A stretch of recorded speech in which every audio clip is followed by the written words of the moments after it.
सूर्यः शौर्यमथेन्दुरुच्च पदवीं सन्मङ्गलं मङ्गलः सद्बुद्धिं च बुधो गुरुश्च गुरुतां शुक्रः सुखं शनिः राहुर्बाहुबलं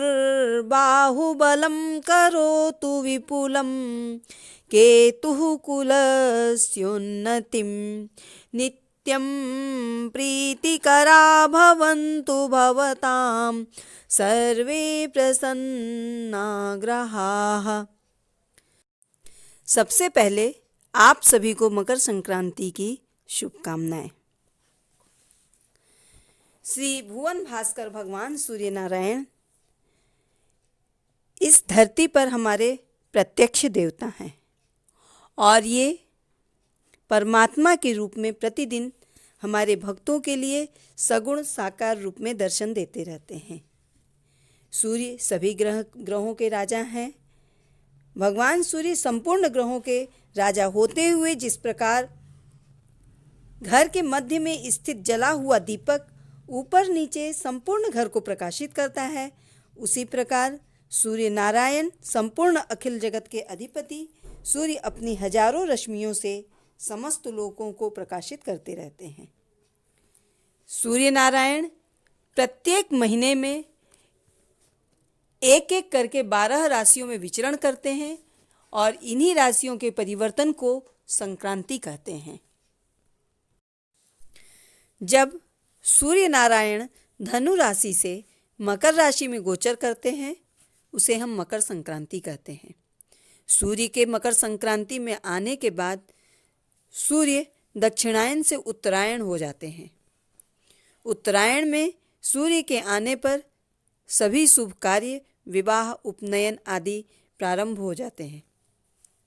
14 जनवरी 2021 से लेकर 14 फरवरी 2021 तक सूर्य मकर राशि में ही गोचर करते रहेंगे।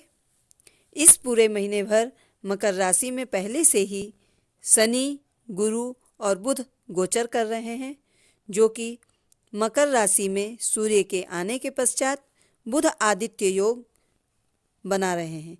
सूर्य के आने पर दूसरे ग्रह शनि और गुरु अस्त हो जाएंगे, अतः इन दिनों शुभ कार्य नहीं हो पाएंगे। परंतु ये सभी ग्रह 12 राशियों पर क्या प्रभाव डालेंगे, आइए हम सब उसकी पहले चर्चा करते हैं।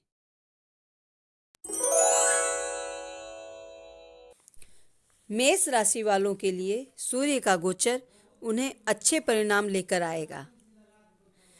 सूर्य दशम केंद्र पिता एवं राज्य स्थान में शत्रु शनि की राशि पर बैठा हुआ है।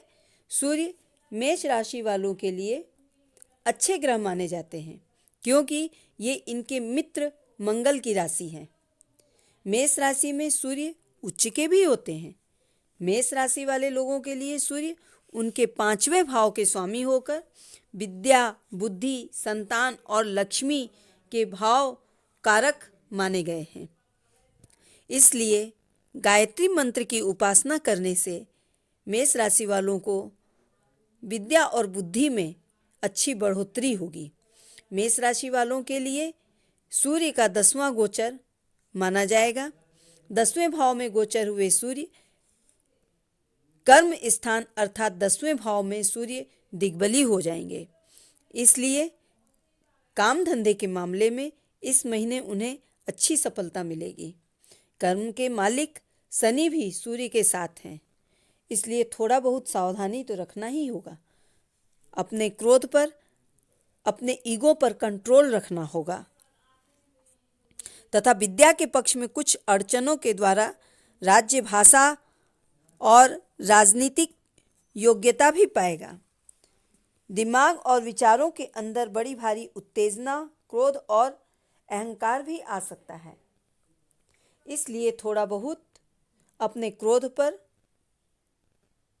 सावधानी रखना होगा और विद्यार्थियों को पढ़ने में अगर अपने आप से क्रोध से उन्होंने अपने आप को रोक लिया तो मेष राशि वालों के लिए इस महीने में कोई भी रोकने वाला नहीं है, उन्हें अवश्य ही सफलता मिलेगी।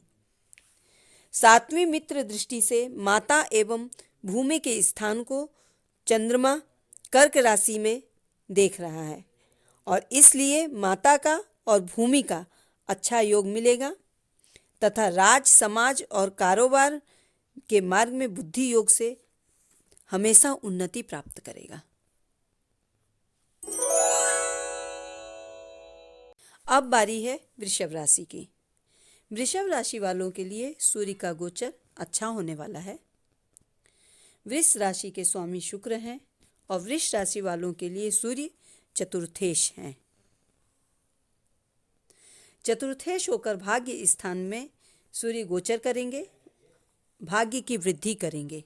नवम त्रिकोण भाग्य एवं धर्म स्थान में शत्रु शनि की राशि पर बैठे हुए हैं, तो माता के पक्ष में कुछ नीरसता युक्त मार्ग के द्वारा शक्ति प्राप्त करेंगे और भूमि, मकान आदि का योग्य वृष राशि वाले भाग्य से पा जाएंगे तथा घरेलू वातावरण में कुछ सुख की प्राप्ति होगी। भाग्य के अंदर प्रभाव शक्ति रहेगी तथा धर्म का पालन भी करते रहेंगे, किंतु शत्रु राशि पर होने से भाग्य की खूबसूरती में कुछ कमी हो सकती है, क्योंकि शनि और गुरु इस समय अस्त हैं। सातवीं मित्र दृष्टि से भाई एवं पराक्रम स्थान को चंद्रमा की कर्क राशि में देख रहा है, इसलिए भाई बहन का सुख संबंध प्राप्त करेगा।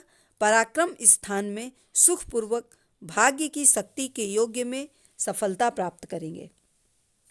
चौथा भाव सुख स्थान है। सुख के साधनों में भाग्य की मदद से विकास होगा। परिवार में कुछ अच्छे खुशी के समाचार भी प्राप्त हो सकते हैं। 28 जनवरी से शुक्र के आने पर वृषभ राशि वालों के लिए धन कमाने के योग भी बढ़ेंगे। भाग्य की वृद्धि होगी और महीने के अंत में स्थितियां और भी अच्छी होती जाएंगी।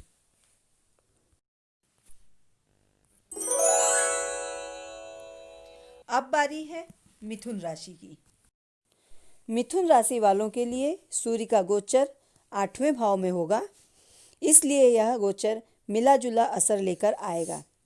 तीसरे घर का स्वामी होकर वह 8वें घर में जाकर विपरीत राजयोग बनाता है, क्योंकि पाप ग्रह 8वें घर में अच्छा फल देते हैं। इसलिए विद्यार्थी लोग यदि मेडिकल, सेना, पुलिस और डिफेंस सर्विसेज में यदि तैयारी कर रहे हैं या टेक्नोलॉजी से जुड़े हुए हैं, तो उनके लिए यह समय बहुत ही अच्छा है, क्योंकि 8वें घर में गुप्त धन या गुप्त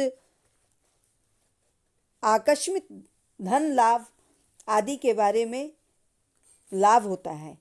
वहाँ 4 ग्रह बैठने से कुछ समस्याएं अचानक पैदा हो सकती हैं, परंतु लग्नेश बुध के वहाँ बैठने से आप उन समस्याओं से पार पा जाएंगे। स्वास्थ्य संबंधी समस्याओं से आपको सावधानी रखनी होगी। पुरुषार्थ कर्म के मार्ग में असफलता और कमजोरी प्राप्त हो सकती है। कठिन परिश्रम करने के कारणों से जीवन में अशांति का भी अनुभव कर सकते हैं। अपने बाहुबल के कार्यों में निराशाओं के कारणों से कभी कभी आपको लगेगा कि मैं हिम्मत हार गया, परंतु नहीं, बुध के रहने से आपको शक्ति मिलेगी और आप उससे पार पा जाएंगे। चंद्रमा की कर्क राशि में धन भवन को 7वीं मित्र दृष्टि से देख रहा है, इसलिए धन की वृद्धि करने के लिए थकान पाने वाले परिश्रम के योग से सफलता प्राप्त होंगे तथा कुटुंब में कुछ शक्ति और जीवन में कुछ प्रभाव जरूर होगा, किंतु उत्साह भी निरंतर बढ़ता रहेगा और आपको लाभ अवश्य होगा।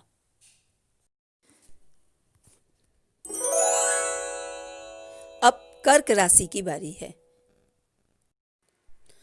आपकी राशि से 7वें स्थान में सूर्य का गोचर आपको स्वस्थ रखेगा और आपके अंदर उत्साह को बढ़ाएगा।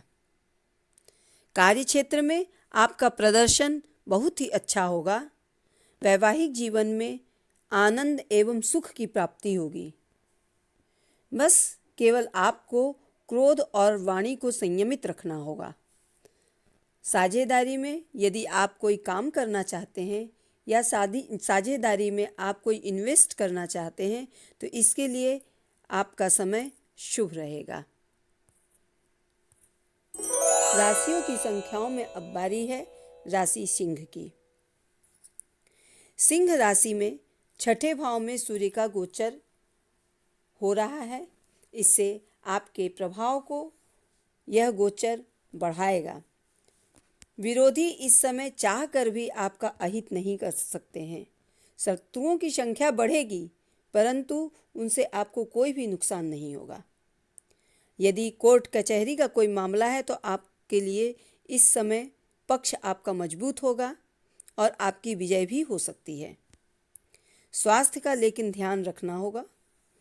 नौकरी में बदलाव का प्रयास आपके लिए सफल हो सकता है। राशियों की संख्या में अब बारी है कन्या राशि की। कन्या राशि में मकर राशि में आकर सूर्य आपकी राशि से 5वें घर में गोचर करेंगे, जो आपके उच्च शिक्षा के क्षेत्र में आपके प्रयास को सफल बनाएंगे। आपके अति उत्साह और प्रभाव जताने की वजह से, दिखाने की वजह से लव लाइफ में कुछ प्रतिरोध भी हो सकता है।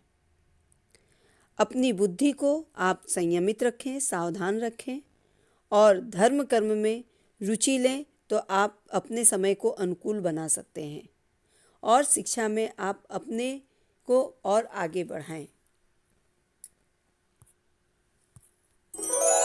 राशियों की संख्या में अब बारी है तुला की।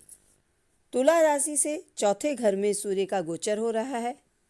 आपकी माता को सेहत का अधिक ध्यान रखना होगा। अगर वाहन खरीदने की चाहत है तो आपका प्रयास अवश्य ही सफल होगा। आर्थिक पक्ष बहुत परेशान आपको नहीं करेगा, लेकिन आपको अपने खान पान और सेहत का अधिक ध्यान रखना होगा। नौकरी व्यवसाय में स्थिति आपकी अनुकूल रहेगी। राशियों की संख्या में अब बारी है राशि वृश्चिक की। वृश्चिक राशि आपकी राशि में सूर्य का संचार तीसरे घर में हो रहा है, जिससे आपके उत्साह में वृद्धि होगी, आपके पराक्रम में भी वृद्धि होगी। आप अपने मेहनत के द्वारा और अपने लगन से आप अपने इच्छाओं को पूर्ण कर पाएंगे। छोटे भाई बहनों से आपके संबंध अच्छे बने रहेंगे, उनसे आपको पूरा सहयोग मिलेगा। आपके गुप्त शत्रु इस समय शांत रहेंगे, वे आपको किसी भी प्रकार का नुकसान नहीं पहुंचाएंगे। बदलते हुए मौसम में आपको अपने सेहत का ध्यान रखना होगा। राशियों की संख्या में अब बारी है धनु राशि की। आपकी राशि से सूर्य दूसरे स्थान में गोचर करेंगे। पिता और पैतृक संपत्ति के मामले में आपका समय अच्छा रहेगा। आपके पिता को इस समय कहीं से भी लाभ प्राप्त हो सकता है। वाणी पर नियंत्रण रखना होगा, नहीं तो सगे संबंधियों से आपके मतभेद होने की संभावना है। देर रात तक यदि आप जागते हैं तो अपनी आदतों को आप बदल दीजिए।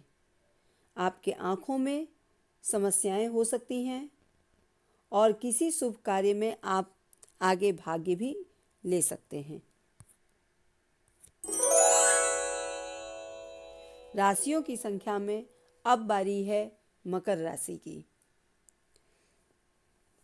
आपकी राशि में अगले 1 महीने सूर्य गोचर करते ही रहेंगे, जो आपको उत्साहित और सक्रिय बनाएंगे। आपके जितने भी अटके हुए कार्य हैं, आप इस समय उनको पूरा कर सकते हैं। सरकारी क्षेत्र से संबंधित आपके कार्य बनेंगे। विद्यार्थी वर्ग इस समय जितने भी मेहनत करेंगे, उन्हें उनके शिक्षा में सफलता अवश्य मिलेगी।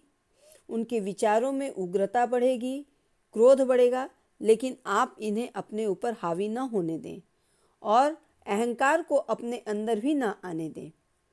आपके वैवाहिक जीवन में तालमेल की कमी हो सकती है, समस्याएं आ सकती है, इसके लिए आपको सावधान रहना होगा। राशियों की संख्या में अब बारी है कुंभ राशि की। आपकी राशि से 12वें घर में सूर्य का गोचर होगा। आपको मानसिक रूप से कष्ट हो सकता है। आप मानसिक रूप से बेचैन भी हो सकते हैं। आपको अपनी सेहत का विशेष ध्यान रखना होगा। आपको इस महीने सर्दी, जुखाम, हृदय जैसे रोगों में भी समस्याएं हो सकती हैं। आँखों में तकलीफ हो सकती है। आप यदि विदेश यात्रा का प्रयास करना चाहते हैं तो आपको इसमें अवश्य सफलता मिलेगी। आपको विदेश से लाभ भी प्राप्त होगा। विद्यार्थी क्षेत्र में, विद्या के पढ़ाई के शिक्षा के क्षेत्र में यदि विद्यार्थी पढ़ाई में अपना मन लगाना चाहते हैं तो उन्हें अवश्य ही सफलता प्राप्त होगी। वैसे उन्हें कभी कभी अरुचि और उलझन भी हो सकती है। इसके लिए उन्हें अपना विशेष ध्यान रखना होगा।